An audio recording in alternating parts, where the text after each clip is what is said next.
तो शौकत भारती साहब, बहुत बहुत खैर मकदम है। और मैं गुफ्तगू शुरू करूं उससे पहले अगर आप अपडेट दे दे कि क्या अपडेट है, क्योंकि लोग इंतजार कर रहे हैं। शौकत भारती साहब। जी शुक्रिया जनाब मुमताज साहब, और तमाम हमारे नाजरीन को हमारा सलाम।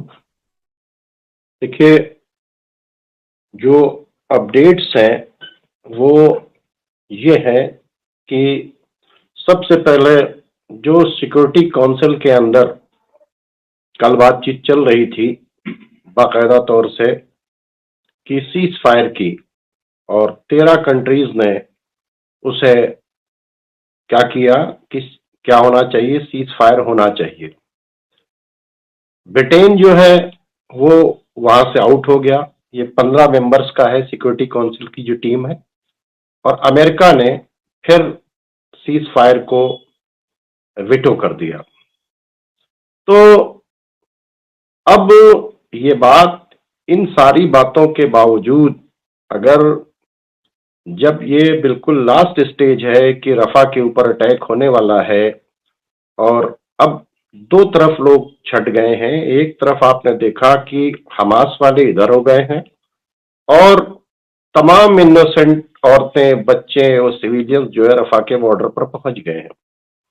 उसके बावजूद बेंजामिन नेतन्याहू का रफा के ऊपर अटैक की तैयारी करना, ग्राउंड फोर्सेस वहां के ऊपर पहुंच गई हैं, एक दो बार हमले हो चुके हैं, और बाकायदा तौर के ऊपर क्या नाम है, मिस्र के इलाके के अंदर 19 किलोमीटर का एरिया खाली कराकर वहां के ऊपर ऊंची ऊंची 7-7 मीटर की दीवारें उठाना, और वहां जमीन को लेबल करना, और वहां कैंप लगाने की तैयारी करना, और उस पर यह कहना कि हम रमजान के अंदर अटैक करेंगे और रमजान के अंदर जो है इनको बाहर कर देंगे। इन सब के बावजूद अमेरिका का सीज फायर को विटो करना पूरी तरीके से, अब अंधों को भी समझ में आना चाहिए, जो किसी न किसी बहाने से बातचीत कर रहे थे कि भाई अमेरिका जो है वो सीज फायर की तैयारी कर रहा है, और अमेरिका अब जंग बंद करना चाहता है, वो बाइडेन में बेंजामिन नेतन्याहू में बड़ी गालम गलौज हो गई, और अमेरिका की भी नहीं मान रहा। ये बिल्कुल झूठ है। सबको साबित हो गया कि विटो करके अमेरिका ने बाकायदा तौर के ऊपर ग्रीन लाइट दे दी, किसको, बेंजामिन नेतन्याहू को, कि तुम करो ये मैसेकर, तुम जेनोसाइड करो। जबकि ये ऐसे टाइम पर फिर विटो किया है जबकि आपको पता है कि इंटरनेशनल कोर्ट ऑफ जस्टिस के अंदर प्रूफ दिखाए जा रहे हैं। जहां कल यूनाइटेड नेशन ने अपने प्रूफ दिखाए, और जहां पर फिलिस्तीन की तरफ से जो पूरा रिप्रेजेंटेशन हुआ, उन्होंने अपनी सारी बातें रखी। वहां जो यूनाइटेड नेशन ने इजराइल के जुल्म की रिपोर्ट पेश की है इंटरनेशनल कोर्ट ऑफ जस्टिस में, कि किस तरह से ख्वातीन को, औरतों को इजराइल की जेल के अंदर टॉर्चर किया जाता है, उन्हें बगैर कपड़े के रखा जाता है, उनके साथ बाकायदा तौर के ऊपर सेक्सुअल असॉल्ट किया जाता है, बाकायदा तौर के ऊपर उनको इतना जुल्म किया गया कि पिंजड़े के अंदर नंगी करके बारिश के अंदर उस पिंजड़े को टांगा गया। ये सारी रिपोर्ट किसने दी? ये यूनाइटेड नेशन की तरफ से जो इजराइल के जुल्म की बातें की गई हैं कि इजराइल की जेल में फिलिस्तीनियों के साथ, फिलिस्तीनी औरतों के साथ क्या हो रहा है, ठीक है, वो पूरी रिपोर्ट वहां के ऊपर पहुंची है। तो एक तरफ ये सारी report international court of justice में सबमिट हो रही है, एक तरफ क्या क्या जुल्म किया है वो सबमिट हो रहा है, दूसरी तरफ जो है जो रीसेंट जेनोसाइड हो रहा है इसको पेश किया जा रहा है। और ऐसे वक्त में कि जब बेंजामिन नेतन्याहू पूरी दुनिया की बात को ठुकरा कर अटैक करने जा रहा है, ऐसे वक्त में अमेरिका का विटो करना, ये एक, और ग्रीन लाइट दे देना कि जाओ मैसेकर किए करो, और ब्रिटेन का वोट न देना और बाहर रहना सीज फायर के लिए। तो जो हम पहले दिन से कह रहे थे कि ये जो जंग है ये इसराइल की जंग नहीं है, ये एक्चुअली ब्रिटेन और अमेरिका का मिडिल ईस्ट का एक हेडक्वार्टर है।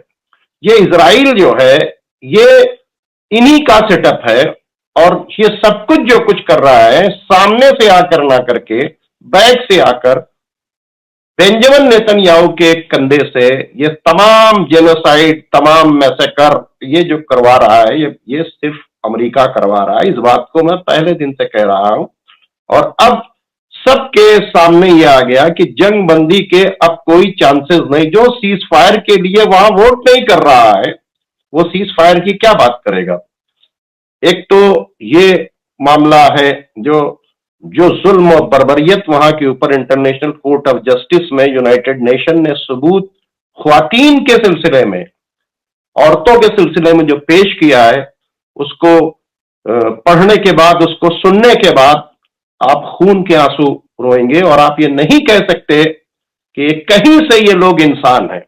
मतलब इनसे ज्यादा आईएसएस के दहशतगर्द भी उतने जालिम नहीं है, जिससे बड़े जालिम जो है ये इजरायली आर्मी है। ये इसके बारे में कहीं बाहर नहीं, किसी और ने नहीं, यूनाइटेड नेशन ने जो इनके लिए रिपोर्ट सबमिट की है वो वहां के ऊपर आप सुन सकते हैं। एक तो ये हुआ, अब जंग नहीं रुकनी, ये बिल्कुल क्लियर हो गया। दूसरे, बाकायदा तौर के ऊपर यूरोपियन कंट्रीज के तरफ से जहाजों का आना, डिप्लॉय करना, और हौती के ऊपर अटैक करने का जो प्लान था, हौती के ऊपर अटैक शुरू हो गए। बाकायदा तौर के ऊपर हौती के ऊपर अटैक शुरू हो गए, और हौती ने डरने के बजाय ब्रिटेन को यह कहा है कि अमेरिका और ब्रिटेन का अंजाम देख लो, हमारी तुम्हारी लड़ाई नहीं है, गजा की जंग रुक जाए हमें कोई मामला नहीं, वरना अगर तुम यहां आ रहे हो तो फिर तुम तैयार रहना, हम तुमसे भागेंगे नहीं, तुमको वो सबक सिखाएंगे कि सारी दुनिया याद रखेगी।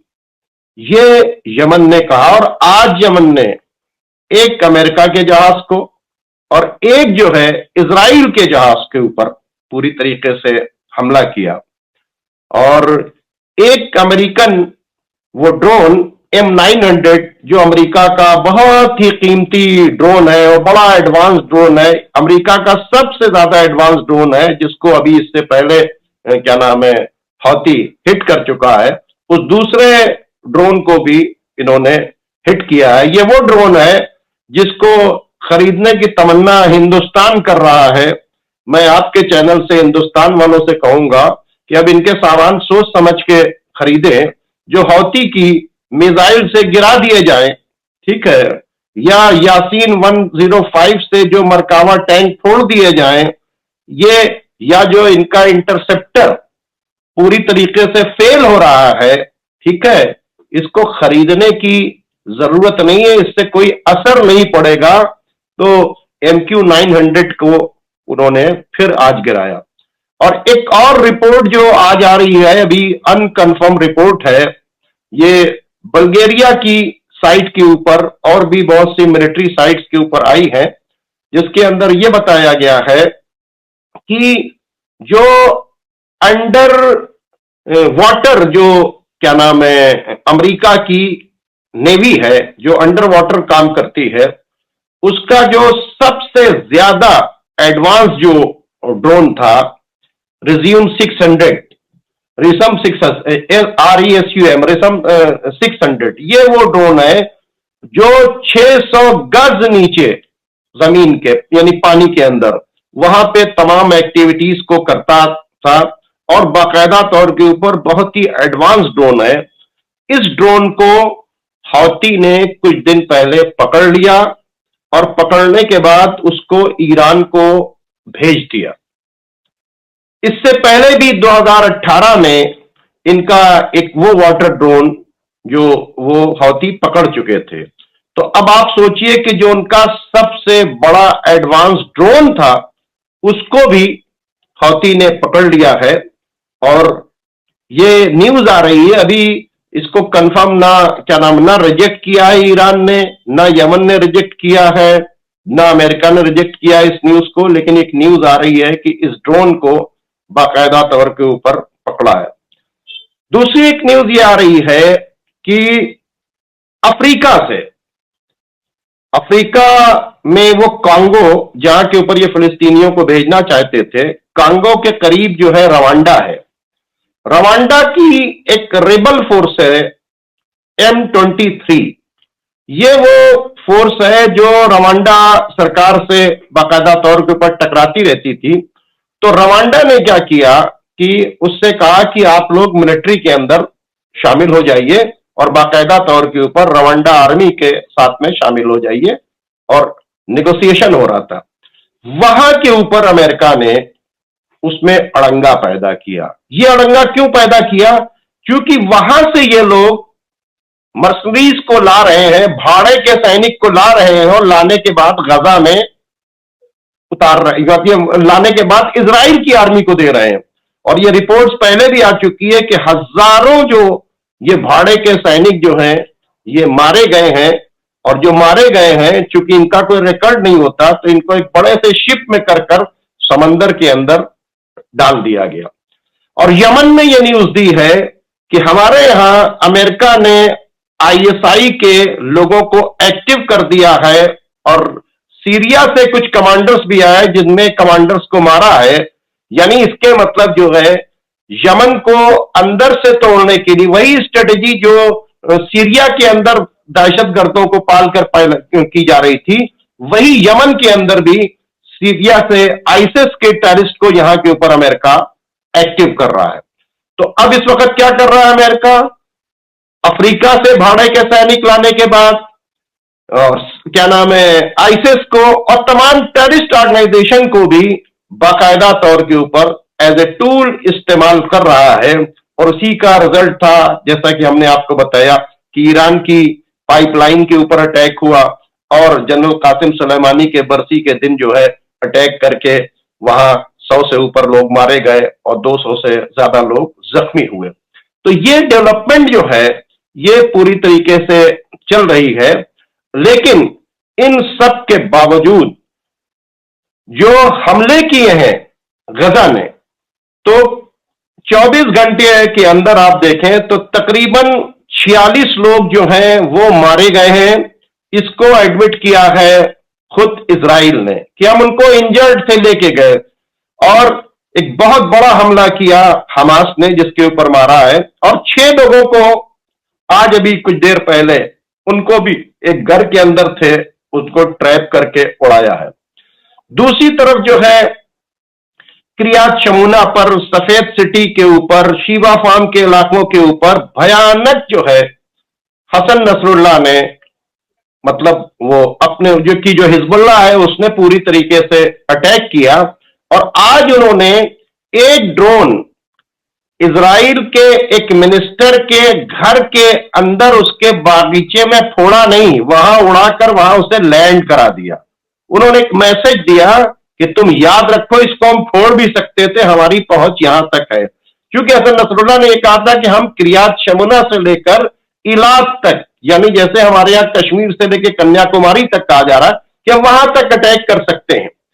और हालात इतने खराब हो गए हैं कि इजराइल के लोग कहने लगे हैं कि अब तो हसन नसरुल्लाह की तरफ से जो हिजबुल्लाह है इसका जब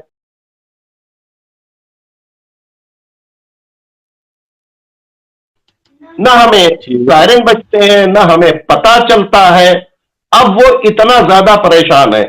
और उनकी जो यानी उनका जो लाइट का सिस्टम था वो बाकायदा तौर के ऊपर इजराइल के नॉर्थ के ऊपर था पूरा, उसको पूरी तरीके से इन्होंने उड़ा दिया है। अब 48 घंटे से वहां के ऊपर लाइट नहीं है, अब उसको उन्होंने रिपेयर करना शुरू किया है। अब वहां के मिनिस्टर कह रहे हैं कि अगर इस तरह से हिजबुल्लाह ने अपने अटैक से इजराइल के लाइट सिस्टम को खत्म कर दिया तो बहुत से लोग तो वैसे ही मर जाएंगे। तो ये एक एडमिशन आने लगा वहां के ऊपर, और बहुत से लोग इजराइल से भाग रहे हैं जब से इनको ये पता चला कि अब हिजबुल्लाह से जंग रुकने वाली नहीं है और जंग चलने वाली है। अभी यूरोप ने और अमेरिका ने हसन नसरुल्लाह से के साथ जो उनका डेलीगेशन गया और मिला, और उसके बाद उन्होंने ये कहा कि अपने हमलों को यहां से रोक दें और यहां पीछे आ जाए। तो उसका जवाब हसन नसरुल्लाह ने कहा था कि तुम्हारी ये हैसियत नहीं कि तुम हमें डिक्टेट करो कि हम पीछे हट जाएं और ये करें। तुम डिक्टेट करने की पोजीशन में अब नहीं हो, और हमको तुम डिक्टेशन ना दो कि हमें क्या करना है, और हम अभी ऐसे ऐसे हमले करेंगे कि तुम याद रखोगे। ये उन्होंने कहना, जिसके बाद से इजराइल के अंदर भगदड़ मची हुई है और लोग इजराइल छोड़कर जो जा सकते हैं वो निकल रहे हैं। अब लोग परेशान हैं, बाकायदा तौर के ऊपर राशन की दुकानों से, मॉल शॉप से तमाम लोग सामान खरीद रहे हैं कि कहीं सामान न खत्म हो जाए। और आज ना सिर्फ हौती ने अटैक किया, क्या नाम है, इजराइल के जहाज के ऊपर, बल्कि अपना मिसाइल फिर एक आज इलाज की बंदरगाह के ऊपर, आप समझिए 2000 किलोमीटर दूर है यमन, लेकिन उसने इलाज की बंदरगाह के ऊपर आज हौती ने भी अपने मिसाइल को मारा है। और ये जो चीजें चल रही हैं ये पूरी तरीके से, और हमास ने स्ट्रेट फॉरवर्ड कहा है कि हमें जंग बंद करने की वो नहीं है, तुम चाहे जितने दिन जंग करते रहो, हमको इसकी परवाह नहीं है। दूसरी बात क्या हुआ कि इजराइल की तरफ से ये न्यूज आ गई कि अब हम अपने कैप्टिव्स को नहीं छुड़वाना चाहते। इसके वजह से इजराइल के अंदर बहुत ज्यादा हंगामा हो रहा है, इनके मिनिस्टर के घर के अंदर लोग घुस गए हैं और बाकायदा तौर के ऊपर एक बहुत बड़ा बवाल चल रहा है कि इसके मतलब बेंजामिन नेतन्याहू जो है हमारे बच्चों को नहीं छुड़वाना चाहता। इसमें वो लोग कह रहे हैं कि तुम्हारी औलादें अगर फंसी होती तो तुम ये करते, और इनके इस्तीफे की मांग कर रहे हैं। इस वक्त इजराइल का हाल जो है वो बहुत बुरा है, बल्कि मोसाद के चीफ ने साफ साफ कह दिया कि हम दो बॉर्डर के ऊपर एक साथ नहीं रह सकते।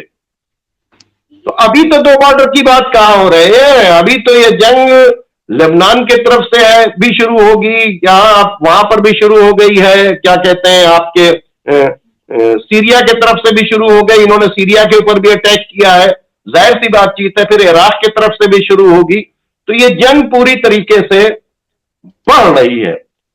आज जो है इंटरनेशनल कोर्ट ऑफ जस्टिस में इनका भी रिप्रेजेंटेशन था, यानी सऊदी अरब की तरफ से भी, सऊदी अरब के भी रिप्रेजेंटेशन ने इजराइल के जुल्म पर पहली बार इंटरनेशनल कोर्ट ऑफ जस्टिस में बयान दिया है।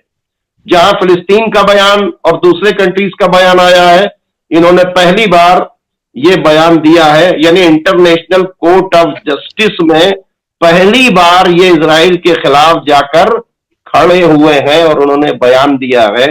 ये इसको भी हम वेलकम करते हैं, अगर थोड़ा सा भी इन्होंने कोई स्टेप लिया है तो हमको इसको वेलकम करना चाहिए। तो ये मुमताज साहब डिटेल्स थी जिसको मैंने अभी आपके सामने रखा। जी बहुत बहुत शुक्रिया शौकत भारती साहब। और मैं समझता हूं कि ये बहुत ही तफसील के साथ आपने तमाम जो तस्वीर है, इस वक्त जो सूरत हाल है वो आपने पेश कर दिया, और हर मुझे नहीं लग रहा है कि कहीं कोई चीज बाकी है।